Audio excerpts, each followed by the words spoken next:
Hello, beautiful people. Welcome back to my channel. My name is Sonya, also known as SG from Let the Ladies Speak podcast, where we have healthy discussions about life, love, dating, and relationships while promoting self-love and healing. Today, I want to talk about DeVon Franklin and Meagan Franklin and just kind of offer a different perspective on their relationship ending, coming to an end. But first and foremost, if you are new to my channel, welcome to my channel. Thank you so much for subscribing. If you are just stepping by, thank you so much for stopping by and saying hello. If you like the content, please consider subscribing. If you are returning, welcome back. Good to see you, family. Okay, so for me and this family, I kind of have a different perspective. I want to take the church and his title and role in the church out of it. And I know some people are going to say you can't take the role out of it, but I just kind of want to come from the perspective of two humans who are having a human experience, who had a relationship. A friend of mine asked me if I believe the statement that they put out that said about their testimony and it wasn't anyone's fault and it came to an end. Did I believe that? And I do. And I do because when their relationship started, my relationship had come to an end. And I had not felt heartache like that before. And so I leaned heavily on the resources that they provided and other people of the faith provided. Now, I'm staying away from the church and the talk of the church and religion and his role in the church and her spirituality for a lot of reasons, but mainly because I grew up in a church. I grew up in that church. We went to service Wednesday, twice on Sunday. There was, we were one family. We were all cousins, whether we were blood related or not. We did Mary Kay together, fashion fair, Tupperware parties, birthday parties, cookouts, church service, everything, camps, everything. We did everything together, right? We did everything together. My church started off as a Pentecostal church. Well, they branched off from a Pentecostal church. It was considered non-denominational, but we practiced a lot of Pentecostal practices up until prosperity teaching became popular, and then things started to change, and we can get our hair cut and we can wear dress slacks, and you didn't have to be so modest, and things weren't so strict. But growing up in a church, there was this belief or these teachings, these doctrines that you had to be perfect before God will love and accept you. And that's just not true.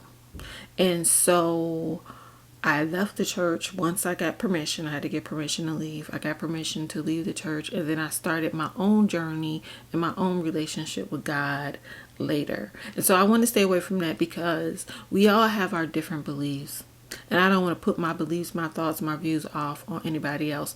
I just want to talk about two people who fell in love, who had a life journey, whose journey has now come to an end. So 2012, well, I think they got married in 2012, but they met in 2011. And when it came out that they had gotten married and, they were doing all these interviews, it was just when my relationship of 6 years had come to an end. It had been an on and off again relationship. He traveled for work. I was a travel nurse. It was just a lot happening. And then we came together and it just didn't work out for a lot of reasons. Okay. But I had never known heartache like that before. I was in a broken place. I was in a place of, I am not going to feel this again. I am not going through this again. This will not be my life ever again. I'm going to get me some get right. And I had to really do some digging into myself. And I really had to restore my relationship with God. Because you get in these relationships and they become, if you're not healthy, they become all consuming. And you don't use your tools or your resources properly. And that's what happened to me. And I was upset with myself for making a choice. I was upset with myself for staying. I was upset with myself for fighting. I was just upset with myself. And I was like, I chose this person. Like, I couldn't choose my family, but I chose this person, and this is what happened. And I wanted to know, why did I do these things? Why did I stay? who am I as a person? Like, it just sent me on a healing journey, and I used them as part of my resources for my journey. I got a lot of books, got back into church, got back into reading the Bible. Like, I really just got back into rebuilding my relationship with the Lord and with myself. And they had come out and they had talked about celibacy. So I was like, okay, that's it. I'm going to be celibate. Now, the celibacy didn't last. It lasted for some years, but it didn't last until marriage. Okay. Because I'm still not married. But married isn't the desire of my heart right now either. So I had decided that I'm going to be celibate and I'm going to focus on the Lord and I'm going to focus on myself, which was a good thing. In that season in my life, that is what I needed to do, because I needed to eliminate all distractions. I didn't date for another 2.5 years. I didn't want anything to do with anyone. And then when I started dating again, I just kind of put my feet out there, my toes, and I just made it very clear I was not looking for a marriage or a relationship, because people always want to tie you down. And I'm going to talk about that. I'm going to do another video regarding Meagan. I'm going to talk about the dark side of pretty privilege. But people want to conquer you when they feel like you are something that they should have or possess, and they forget that you are a person. I'm not necessarily saying that's what happened here. I have a different perspective for them too. Okay. But so I watched a lot of their interviews. I watched a lot of everything that was going on with them and others at the time. Okay. And I remember him telling his story. And I think right now that's being lost, because people are really coming down hard on her. People are saying a lot of horrible things about her. People are calling her all kind of names and spirits. And I just don't think that's fair. I think part of the reason why this relationship has come to an end, because I think the weight of the expectations has gotten to be too much. But I don't know that for sure. But I think that may be the case. She's a free spirit. He is of a different cloth, you know. He's not. He's more structured, which can help, could help. But I don't know about in this way where you're constantly being picked apart when you are a person who already has to be picked apart because of their career and because of who you are and just her past. It's just, that's a lot to carry. And it's a lot for him to carry too, because I'm sure people are constantly in his ear about the decisions that she makes. Now, with that being said, I am a person who believes that everything in life goes through life cycles. People in your life are reason, season, lifetime. They are a great love or great lesson or both. I believe them when they say that this chapter has come to an end and it isn't anyone's fault. Now, I could be wrong, but I believe them. And I'm going to tell you, a lot of their stories I held on to near and dear, because they kind of mirrored me. I grew up in a church. My ex didn't grow up in a church, right? He read the Bible, he knew the Bible. He had faith, but he didn't grow up like I grew up. I grew up in the church, immersed in that culture. You know what I mean? And with that being said, you deal with things a little differently, and you have to be mindful when you pick a partner. You guys have to really have that open, honest conversation, and you need to find out whether or not that's something you really can live with. Okay. But I remember him talking about his struggles. He talked about how when he wanted to go to Hollywood, like the church wasn't too supportive because they said that's the devil's playground. You shouldn't be in Hollywood, right? But he said God talked to him and told him that's what he was supposed to do. And he could provide a message. You know, there's things that he can do in this role when he went to Hollywood as a producer and a writer. He also talked about his dad, and after his dad passed, first off, his dad was alcoholic, and so he dealt with his father alcoholism. And then that his dad had passed away, and he was looking at a picture. In the picture, it was his mom, his dad, and another lady or a family friend, and the mom was looking sad, and he questioned it. And it turns out that the father was having an affair with this family friend that was in a picture. And that caused a lot of turmoil in him. and he realized that his father couldn't be faithful. He questioned whether or not he can be faithful. Being a person of the church, we know how it is. There's things you just don't talk about. They're very taboo. He didn't know what to do about his urges. He didn't know what to do about his anger. He didn't know what to do about these feelings of infidelity and trusting himself to be a faithful man with his future wife. And he also talked about how, he was at a point in time he wasn't practicing what he was preaching. And then he decided to become celibate, but he still was stringing women along, and he was dating in an unhealthy manner, and he had to deal with that. And even after him and Meagan got married, he said that, he talked about it in his book, The Truth About Men. He said how even after they got married, like he was fine initially, but then those lustful thoughts came back, and he had to deal with that, which is why he wrote the book. So these were things that he struggled with. He talked about having a lot of rage and anger. She talked about being in an abusive relationship and all the things that she has endured in her childhood up until that point. And she had just gotten out of the relationship, and how she didn't even think she can get a man like DeVon, but he's the kind of man that she desires. So, it's basically like, I want a good guy now because I have dealt with all of this. I just don't want to deal with the things that I've dealt with in the past. And she said she prayed on it, and God told her to get celibate and get her life together. I'm paraphrasing. So she was dealing with her brokenness. He was dealing with his brokenness. They came together. And he has said in plenty of interviews, even up to, I want to say 2019, because I remember him being on the Breakfast Club talking about this book, that she was a safe space for him for healing. And she has said the same about him, and how her love, or the love of his wife, has helped him in his healing process.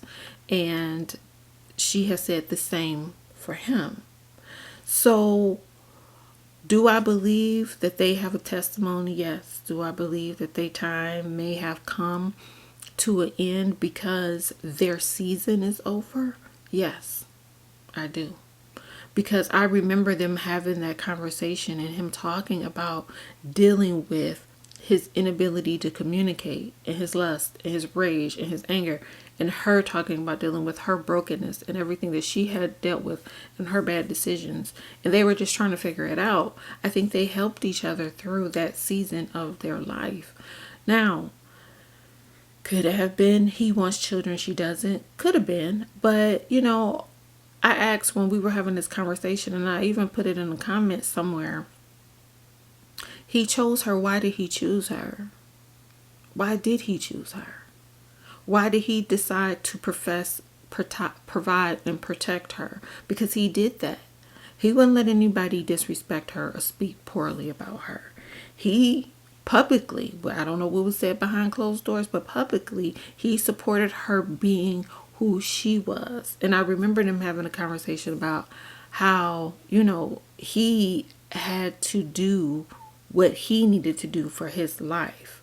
He was doing a motivational talk somewhere, and he was talking about you can't do everything that everyone else wants you to do. You have to live your life for yourself, So he is a man of faith, and he believes in God. And I don't want to get into too much into his role and in his preachings and teachings and things of that sort. But I think they were people who were together for that season of healing, and now it is time for them to move on. He has always known that she was independent, that she struggled with whether or not she wanted children, that she dressed sexy, and I'm sure that it was attractive to him. These are things that were known. So he made an informed decision about this person. I don't know if they had an agreement or not. People are saying that. I've never heard them say that. I don't know that, so I can't speak to it. But they came together for that time. They helped heal one another. They helped each other through that process. And that's their story. So do I believe that this could have just been a seasonal relationship? Yes, I do. And I do based on what they have said in their interviews, the place that they were in and how they decided to move forward. Because fundamentally, they are two different people from two different worlds, right? But they came together because they were two humans who met each other's need for that season in their life, you know. The piece of advice that I will offer anyone, because I've been there too. I dated somebody many years ago, 17 years ago to be exact, 17, 18 years ago. I had just broken up with someone. He had just got a divorce. We came together. Same thing. We were with one another through that season. Now, we didn't get married, but I had abandonment issues and trust issues and commitment issues, and I didn't want to get married. And he had the same. So there you go. But we were together in that season. We helped each other through that season, and we broke up.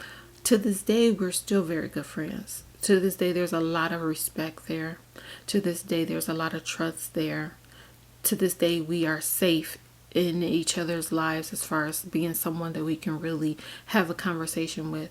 But we are not meant to be in a romantic relationship together. He's not my lifelong partner. He's not my husband, you know, but he's a great guy. He's a great human. He's a great person with a great heart. And I love him dearly, you know. They did what they thought was best at the time. People change, people grow, people experience things, people change their minds. People change into different people, you know. They got married. I'm sure it was like, I got married to whomever. Like he used to say, that's Meagan Good. That's Meagan Good. For him, it was like, I married Meagan Good. For her, it was the good guy I could never have, you know. And they had something in common. They went through their thing together. It has come to an end. And I'm going to respect that, and I'm going to respect them. I find it sad that they're talking about she's for the streets and she's going back to the streets, and, you know, he had to get rid of her, all these things. First off, we don't know that. Secondly, that's still God's child. That is still God's child. So I'm like, I don't know why people, for the people who are of the church and of God and all these things, like for you to talk about a person as though they're trash and they're nothing and they belong on the streets when they are a child of God, and your job is to love and have grace for another, that's problematic for me. But I wish them both well. I wish them healing, and I wish them happiness, and I wish them the best in their next journey in life. But I would say to a person, if someone came to me with a similar situation and they were deciding to move on, I would just say, make sure you know who you are for sure. Who you are. Make sure you know what you want. Make sure you know what your core values are and what's valuable to you. Stick to that. Don't waver on that. Know what you want to need. Keep people out your business, and don't negotiate on your non-negotiables. But you have to know what they are first. And in order to do that, you have to know you. I do believe that they've gotten to know who they are as individuals. And you know, relationships teach you that. You learn in relationships what's important and what's not. Life experiences brings wisdom and understanding, and everyone has their own walk. Everyone has their own journey. Everyone's going to get there their own way. We are not all on the same path. And so I never jump to say anything about how or what or why a person is doing something, you know. Had I not gone through a lot of the things that I went through, seen the things that I've seen and heard the things that I've heard, I couldn't help people. I wouldn't be the same person I am today. And I love who I am, and I love the work that I do, and I love the path that I'm on. But in order for me to get right here where I am today, I had to see and experience different things.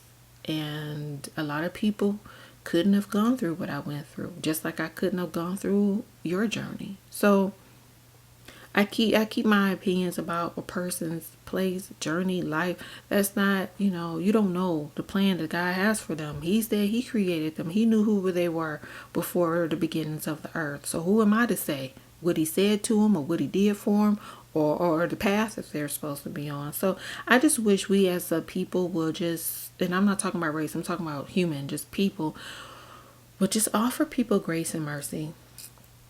But anyway, just be solid in who you are, your relationship with God. Don't negotiate on your non-negotiables, and learn the lessons of life. Learn to learn your lessons, okay?